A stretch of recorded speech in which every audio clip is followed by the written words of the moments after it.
Une bataille qui a fait entre 10 000 et 12 000 morts 2 siècles plus tard. Ces commémorations légendaires sont plutôt boudées, on va le voir, par la France. La Belgique, en revanche, fête l'événement à coup de reconstitution géante. Reportage de notre partenaire belge, la RTBF. Il est signé Anne Godergnaud.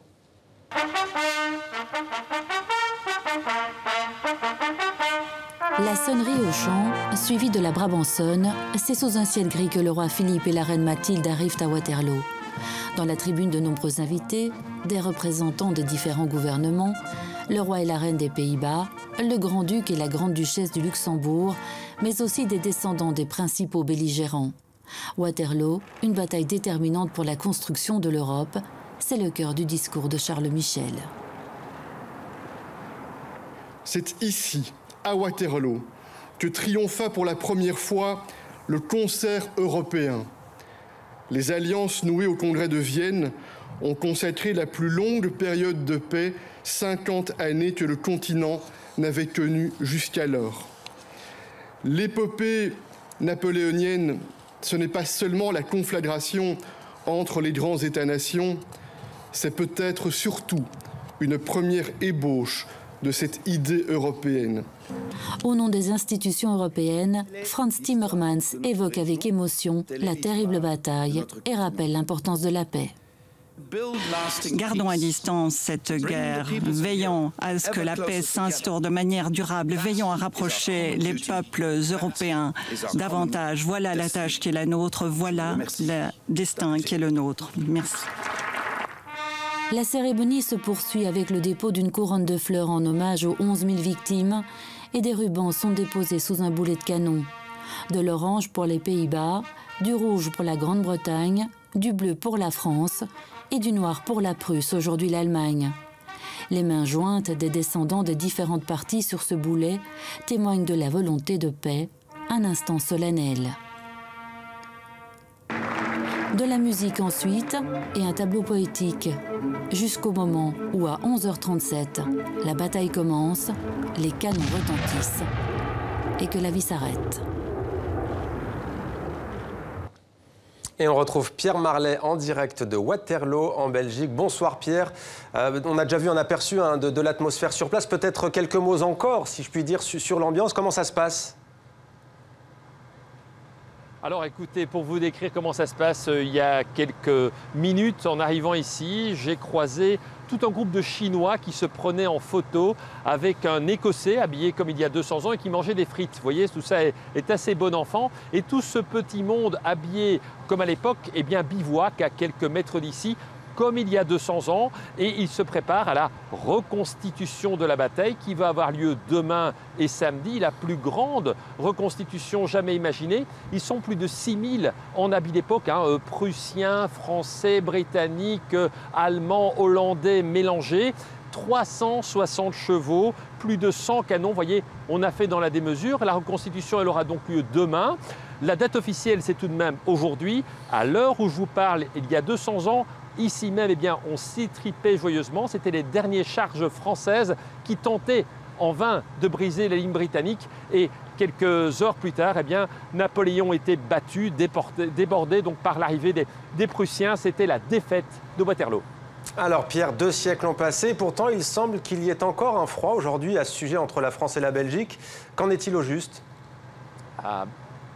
Vous savez, les défaites, c'est parfois un peu difficile à assumer. Alors, c'est vrai qu'aujourd'hui, vous avez vu la cérémonie officielle qui a eu lieu ce matin, des présences au plus haut niveau du côté hollandais, du côté britannique, mais pas du côté allemand qui avait seulement délégué son ambassadeur et pas du côté français non plus. Le contraste est saisissant par rapport à la cérémonie qui a eu lieu il y a quelques mois pour commémorer les 100 ans de la Première Guerre mondiale. François Hollande était venu en personne, ici seulement l'ambassadeur en quelque sorte. Vous voyez, on l'interprète un peu comme un geste, comme si les Français étaient un petit peu mauvais perdants, pour le dire clairement. D'autant qu'il y a quelques mois de cela, la Belgique a voulu inaugurer, créer une pièce de 2 €, une pièce qui aurait eu valeur d'échange dans toute la zone euro. Les Français s'y sont opposés. Vous voyez que le Waterloo, le souvenir, parfois, eh bien, l'histoire continue à perdurer. Pour la petite histoire, il y a quand même une pièce commémorative de 2,50 €. Cette pièce, on a déjà du mal à la trouver.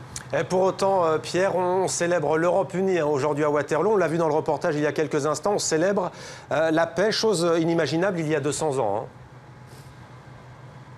Oui, c'est vrai qu'ici, on n'est jamais qu'à quelques kilomètres de Bruxelles, la capitale de l'Europe. Alors, sans doute qu'il y a 200 ans, jamais sans doute les belligérants et Napoléon n'auraient imaginé qu'on allait 200 ans plus tard, commémorer cette bataille sous le signe de l'Europe unie. Ce n'était vraiment pas le cas à l'époque, bien sûr. Mais tout de même, on dit qu'on ne peut pas le deviner. En préparant un peu ce petit direct avec vous, j'ai trouvé les aphorismes de Napoléon. Il y a quelques phrases étonnantes là-dedans. Je vous en livre juste une. Napoléon a dit « La guerre va devenir un anachronisme ». Et dit-il aussi « Les victoires s'accompliront un jour sans canon et sans baïonnette ». Alors, venant d'un homme qui a guerroyé pendant 20 ans à travers toute l'Europe, eh bien, cette phrase vaut ce pesant d'or en quelque sorte, mais certains diront qu'après tout, c'est peut-être cela, le génie.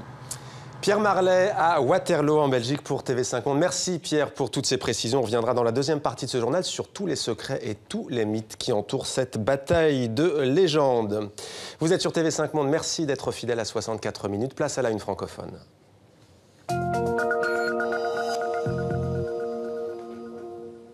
Et à la une ce soir, Anonymous qui revendique l'attaque informatique contre le gouvernement canadien. C'est notre rubrique Vue d'ici, vue d'ailleurs, préparée par Isabelle Solaire.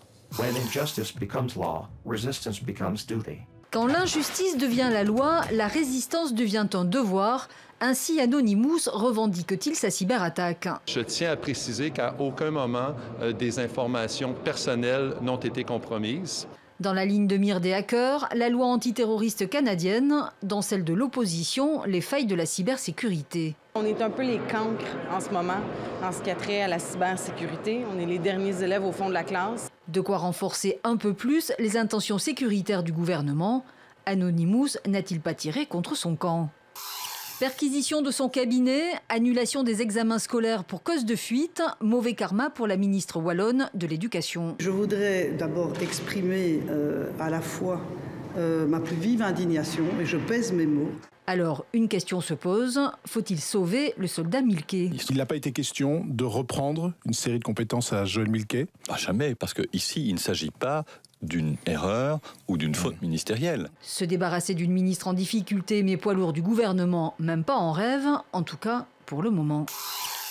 Des lustres qu'on en parle, l'impôt à la source, une réalité à partir de 2018. Il est évidemment plus simple de payer chaque mois l'impôt que l'on doit, plutôt que de rentrer dans des mécanismes plus compliqués. Mystère de la politique française, avant tout le monde était pour, aujourd'hui beaucoup sont contre. Zéro cadeau, c'est de la prestidigitation et je trouve que vraiment ça commence à faire assez de prendre les contribuables pour des brels. Modalité d'application encore à préciser, mais l'impôt à la source, décision irréversible selon le ministre des Finances.